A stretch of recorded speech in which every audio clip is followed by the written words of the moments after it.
বন্ধুরা কেমন আছেন সবাই? আশা করি ভালোই আছেন। মিনা কিচেন হোম রেসিপিতে আপনাদেরকে সকলকে স্বাগত জানাই। আশা করি আপনারা ভালোই আছেন। নতুন রান্নার রেসিপি নিয়ে আপনাদের কাছে চলে এসেছি।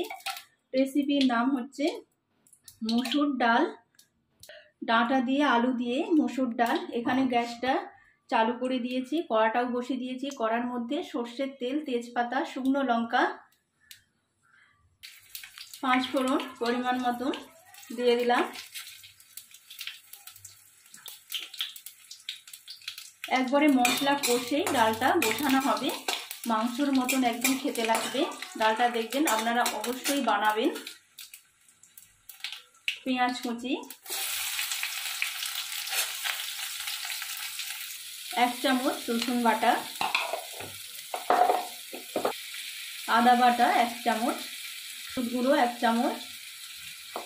ভালো করে মশলাটাকে কষে নেব।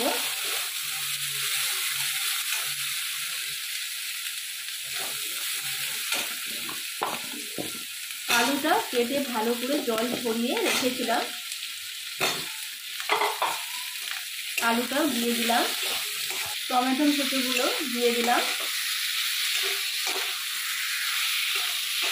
মসুর ডাল ভালো করে ধুয়ে জল ঝরিয়ে রেখে দিয়েছিলাম আগে থেকে, মসুর ডালটাও দিয়ে দিলাম।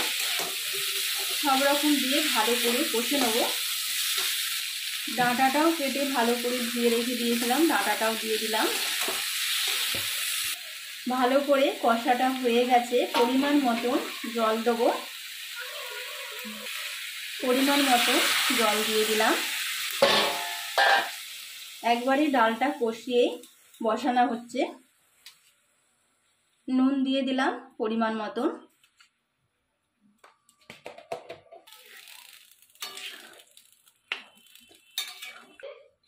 ডালটার চাপা দিয়ে দেবো। চাপা একটা জায়গায় চাপা দিয়ে দিলাম। 1 ঘন্টার মতন চাপা দিয়ে রাখবো, তারপরে খুলে দেখবো কতটা কি সেদ্ধটা হয়েছে।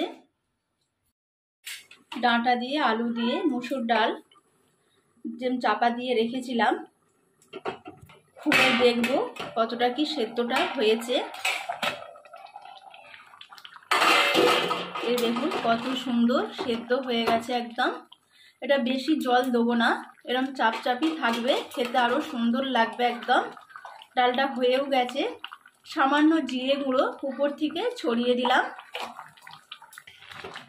ডাঁটা দিয়ে আলু দিয়ে মসুর ডাল হয়ে গেছে। গ্যাসটা অফ করে দিলাম।